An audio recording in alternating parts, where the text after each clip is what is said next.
नमस्कार साथियों, सार्थक क्लासेस में आपका बहुत बहुत स्वागत है।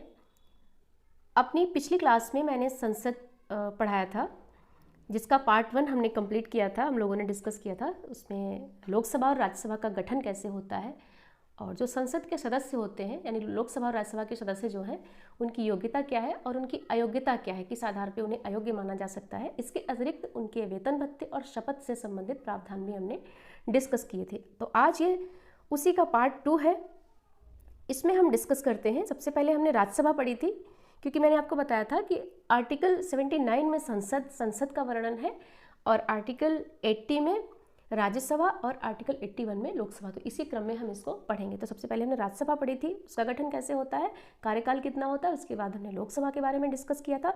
तो आज हम सबसे पहले जानेंगे राज्यसभा के सभापति के बारे में।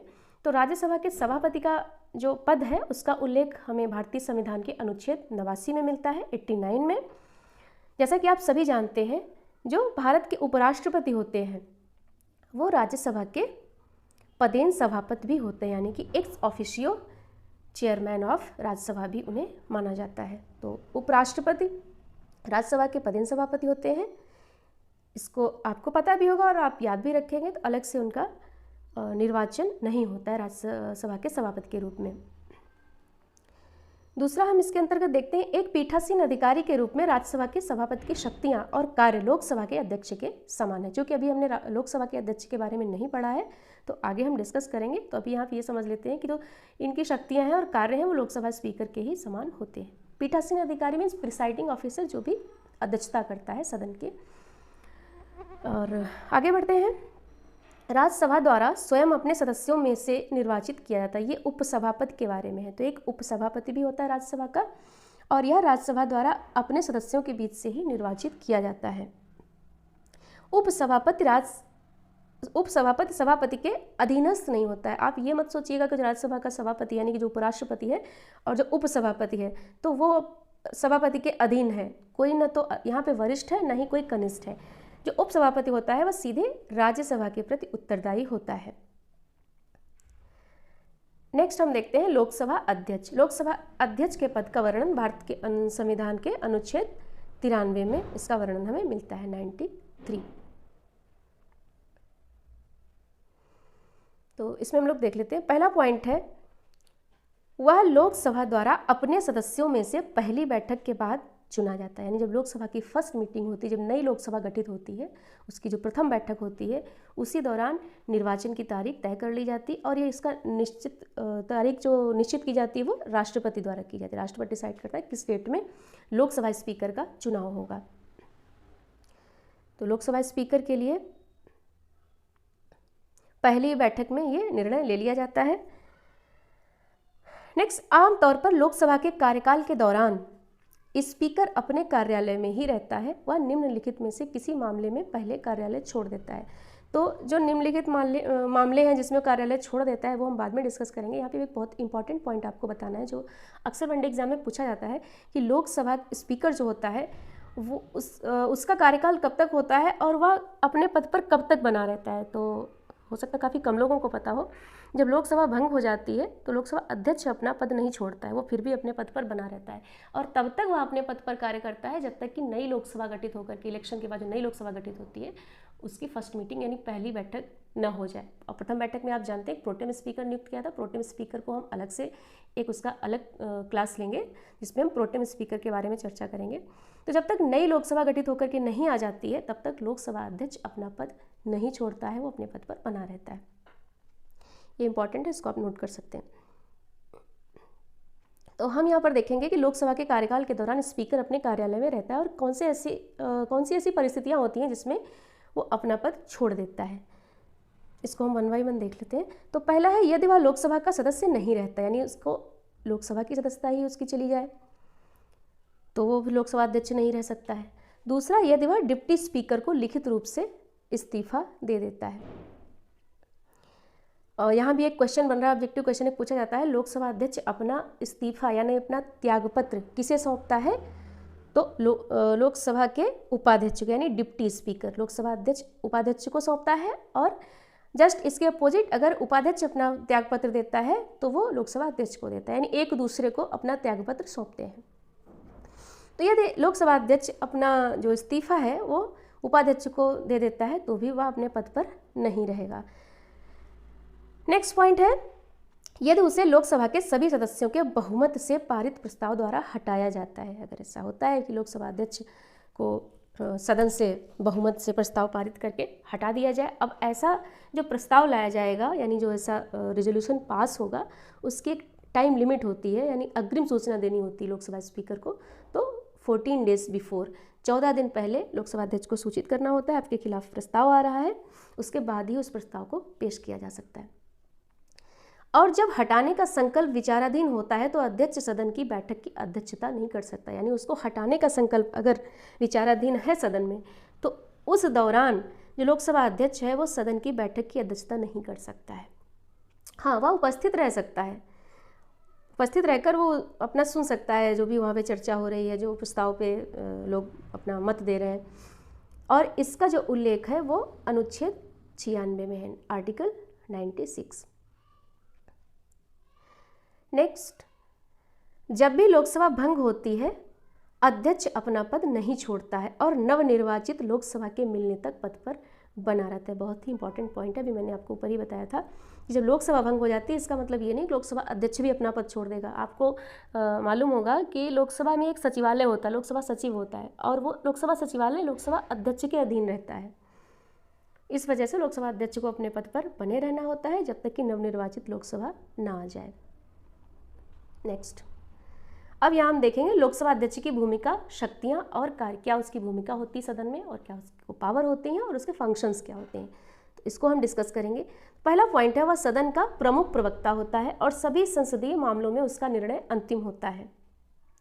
जितने भी संसदीय मामले हैं उसका लोकसभा अध्यक्ष का निर्णय अंतिम होगा और वो उस प्रमुख प्रवक्ता होता है, जो कि वो प्रिसाइडिंग ऑफिसर है, पीठासीन अधिकारी है, तो उसे प्रमुख प्रवक्ता ही कहा गया है। वह सदन के कामकाज के संचालन के लिए सदन में व्यवस्था और मर्यादा बनाए रखता है।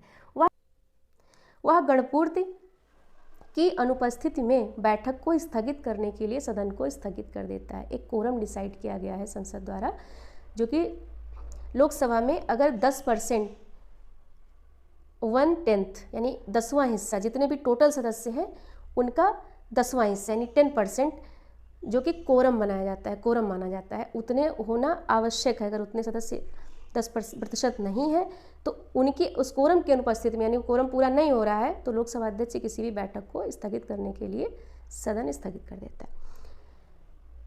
नेक्स्ट पॉइंट है वह पहली बार में मतदान नहीं करता है, लेकिन वह एक टाई यानी डेडलॉक के मामले में एक निर्णायक मत का प्रयोग कर सकता है। लोकसभा अध्यक्ष जब किसी भी कोई चर्चा हो रही होती, कोई बिल पास हो रहा होता है, तो कोई मतदान होता है वहाँ पर, तो उसमें लोकसभा स्पीकर अमूमन मतदान नहीं करता है, लेकिन जब समान वोटिंग, जैसे कोई वोटिंग हो जाए और मतों की संख्या समान हो, बहुमत न मिल पा रहा हो, तो समान जहाँ पर है वहाँ पर एक वोट निर्णायक जो देना है वो लोकसभा स्पीकर को पावर मतलब शक्ति प्राप्त है, वो अपना निर्णायक वोट दे सकता है। तो ये इम्पॉर्टेंट है। नेक्स्ट पॉइंट देख लेते हैं। वह संसद के दोनों सदनों की संयुक्त बैठक की अध्यक्षता करता है। आपने पढ़ा होगा आर्टिकल 108 यानी 108 अनुच्छेद 108 में ज्वाइंट सेशन की, ज्वाइंट सिटिंग की बात की गई है। यदि कोई सामान्य विधेयक के संदर्भ में दोनों सदनों यानी लोकसभा और राज्यसभा में गतिरोध आ जाता है, गतिरोध कोई हो जाता है जहाँ पर संशोधन स्वीकार नहीं करती है, जैसे एक सदन ने कोई विधेयक पारित किया तो उसके द्वारा पारित किए गए विधेयक को जब दूसरे सदन में प्रस्तुत किया जाता है और वहाँ पे कुछ संशोधन कर दिया जाता है, जो पहले वाले सदन को संशोधन स्वीकार नहीं होते हैं, तो वहाँ पे गतिरोध उत्पन्न हो जाता है, जिसको दूर करने के लिए राष्ट्रपति यदि चाहे तो संयुक्त बैठक बुला सकता है। और ये संयुक्त बैठक बुलाने का अधिकार सिर्फ राष्ट्रपति को है। तो जब ऐसी संयुक्त बैठक होती है और उसकी जब अध्यक्षता करने की बात होगी, अब लोकसभा जब लोकसभा की अध्यक्षता करता है तो अपने सदन की, तो उसका अध्यक्ष राज्यसभा के सभापति यानी जो उपराष्ट्रपति हैं, पदेन सभापति, वो उसकी अध्यक्षता करते हैं। लेकिन जब संयुक्त बैठक होती है तब अध्यक्षता कौन करेगा? तो ये शक्ति लोकसभा अध्यक्ष को प्राप्त है। लोकसभा स्पीकर ही ज्वाइंट सिटिंग को प्रिसाइड करेगा। ये इंपॉर्टेंट है। वह किसी विधेयक को धन विधेयक के रूप में प्रमाणित करता है। कोई भी बिल मनी बिल है कि नहीं, इसका फाइनल सर्टिफिकेट लोकसभा स्पीकर ही देता है, यानी उसके सर्टिफिकेट को कहीं भी चुनौती नहीं दी जा सकती। जो उसका डिसीजन होगा फाइनल होगा और इसको किसी भी न्यायालय में चुनौती नहीं दी जा सकती। वह लोकसभा की सभी संसदीय समितियों के अध्यक्ष की नियुक्ति करता है। जितनी भी लोग पार्लियामेंट्री कमिटीज़ होती हैं, उनके कमिटीज़ के जो चेयरमैन बनाए जाते हैं, उनकी नियुक्ति लोकसभा अध्यक्ष के द्वारा की जाती है। ये तो कुछ जो स्पेशल पावर थी लोकसभा अध्यक्ष को, इसके बारे में हम लोगों ने डिस्कस किया। अब हम आगे देखते हैं डिप्टी स्पीकर। एक डिप्टी स्पीकर के भी पद का प्रावधान है। स्पीकर का पद खाली होने या सदन की बैठक से अनुपस्थित रहने पर डिप्टी स्पीकर स्पीकर के कर्तव्यों का पालन करते हैं। यानी जो लोकसभा अध्यक्ष जब अनुपस्थित है बैठक से, तो उस समय लोकसभा की अध्यक्षता लोकसभा उपाध्यक्ष करते हैं, जिसको डिप्टी स्पीकर कहा जाता है। तो लोकसभा के उपाध्यक्ष द्वारा अध्यक्ष की अनुपस्थिति में अध्यक्षता की जाती है। आगे देखते हैं। अब यहाँ पर है ज्वाइंट सेशन। अभी हमने ज्वाइंट सेशन की बात की थी ऊपर, संयुक्त अधिवेशन अनुच्छेद 108 के अंतर्गत। इसको यहाँ हम डिटेल में जानेंगे। तो संयुक्त अधिवेशन राष्ट्रपति के आदेश पर होता है। अभी हमने ऊपर बताया था कि सिर्फ और सिर्फ राष्ट्रपति ही संयुक्त अधिवेशन को आहूत कर सकता है, बुला सकता है, जब दोनों सदनों में गतिरोध उत्पन्न हो जाता है।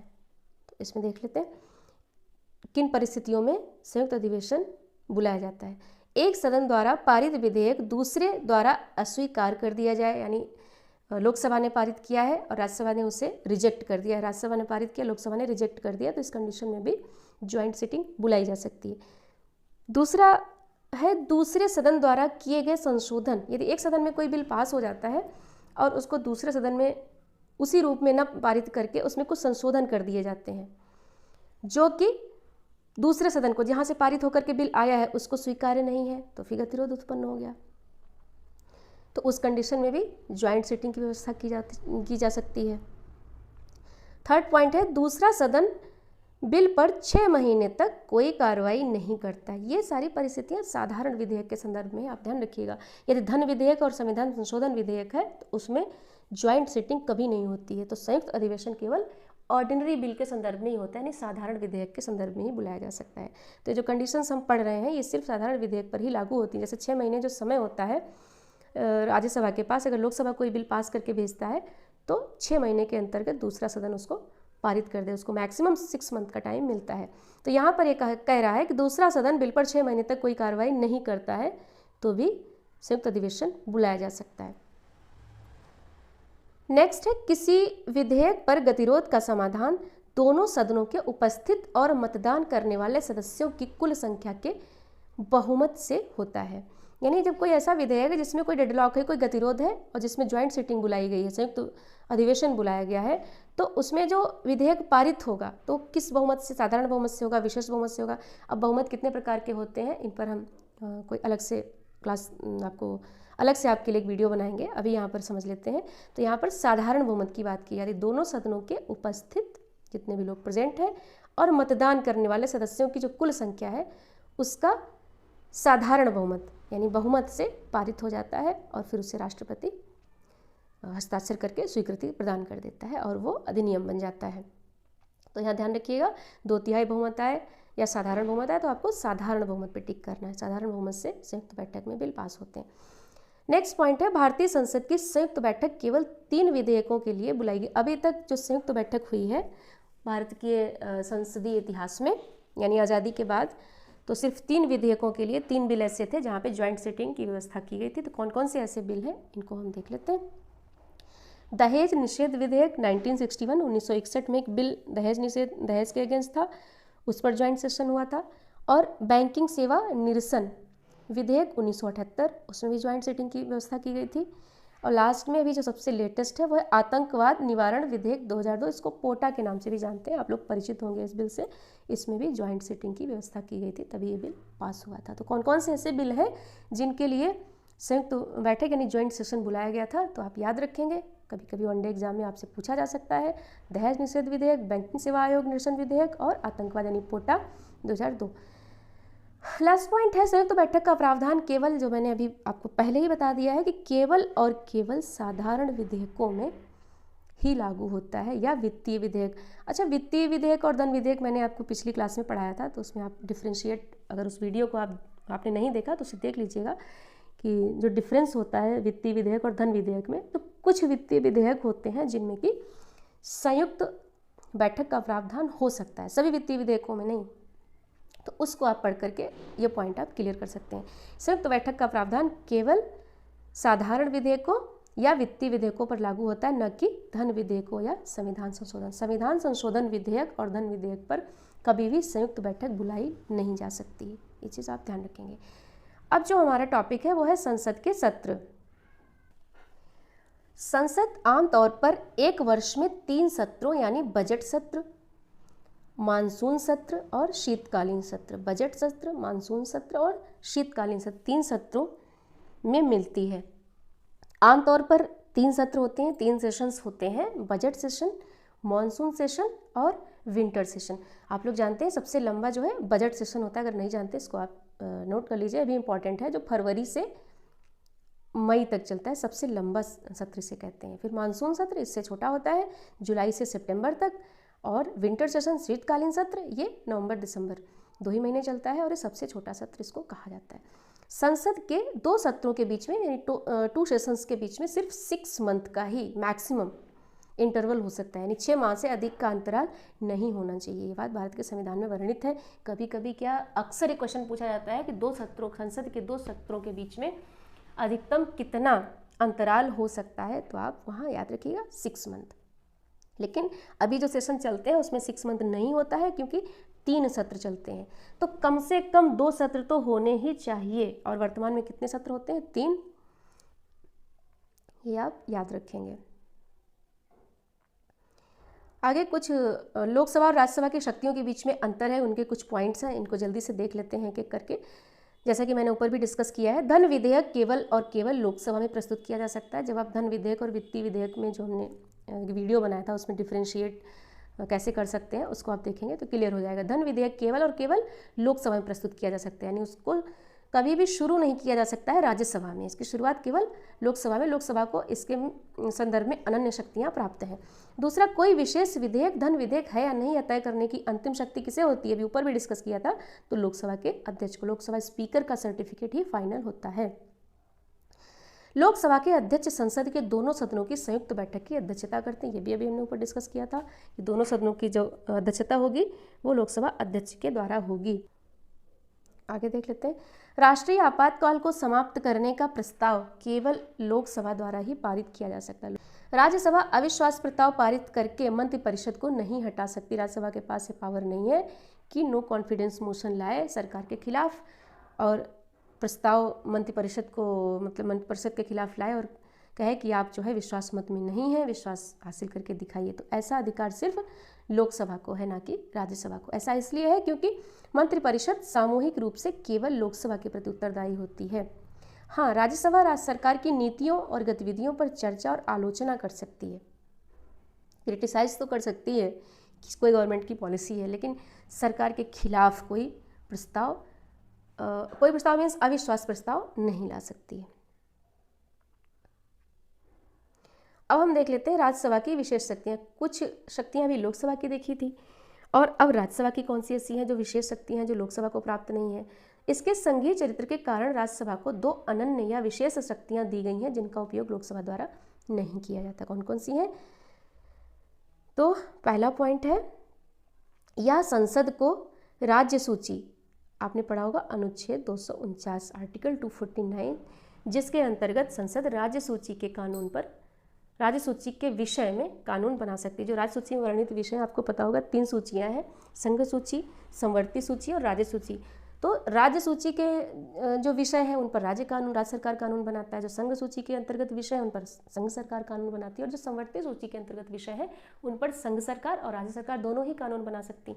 लेकिन कुछ परिस्थितियां हैं, कुछ क्या 5 परिस्थितियां हैं, वो भी किसी और क्लास में हम आपको पढ़ाएंगे। 5 परिस्थितियां हैं जिनके अंतर्गत केंद्र सरकार यानी संघ सरकार राज्य सूची के विषयों पर भी कानून बना सकती है। तो जिसके अंतर्गत एक हम विशेष अधिकार की यहाँ बात कर रहे हैं, राज्यसभा को जो विशेष अधिकार प्राप्त है, तो अनुच्छेद 249 में जो वर्णित विषय पर कानून बनाने के लिए यानी अनुच्छेद 249 में व्यवस्था की गई है कि कौन सी ऐसी परिस्थिति है जिसमें राज्य सूची में वर्णित विषय पर कानून बनाने के लिए अधिकृत है।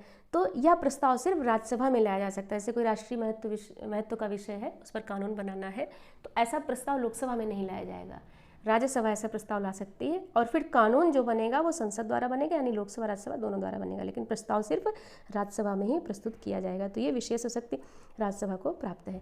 यह केंद्र और राज्यों दोनों के लिए नई अखिल भारतीय सेवाओं को बनाने के लिए संसद को अधिकृत कर सकता है। राज्यसभा को विशेष शक्ति है, अगर कोई नई अखिल भारतीय सेवा का सृजन करना है तो इसके लिए कोई प्रस्ताव लाना है, वो सिर्फ राज्यसभा में लाया जा सकता है। और इसका वर्णन भारतीय संविधान के अनुच्छेद 312 में है। यहाँ भी आप ध्यान दीजिएगा, राज्यसभा केवल प्रस्ताव ला सकती है, लेकिन कोई नई अखिल भारतीय सेवा का सृजन संसद के अधिनियम के माध्यम से ही होगा। यानी पहल कर सकती है राज्यसभा, परंतु अधिनियम पारित होगा दोनों सदनों से, तभी नई अखिल भारतीय सेवा बनेगी। आपको पता होगा, अभी अखिल भारतीय सेवाओं की अगर बात करें तो 3 प्रकार की सेवाएं हैं भारत में। पहली है IAS, Indian administrative services, and IFS, Indian forest service, and IPS। तो IAS IPS हमारे आज़ादी के बाद से ही 2 सेवाएं थी, और 1966 में, इसको ईयर आप देख लीजिए, 1966 में एक नई सेवा का सृजन किया गया था, IFS, इंडियन फॉरेस्ट सर्विसेज। तो अभी तक सिर्फ एक सेवा ऐसी बनाई गई है जिसका प्रस्ताव राज्यसभा में ही लाया गया। तो ये था आज का वीडियो, और अगले वीडियो में हम इसका पार्ट 3, संसद का पार्ट 3 डिस्कस करेंगे, जिसमें जो विधायी प्रक्रिया होती है, कैसे एक विधेयक यानी कि बिल एक्ट का रूप धारण करता है, कैसे वो अधिनियम बन सकता है, क्या प्रोसेस होता है, कितनी प्रक्रियाओं से गुजरना होता है, इस पर हम डिटेल में चर्चा करेंगे। तो आज की वीडियो में इतना ही। नमस्कार।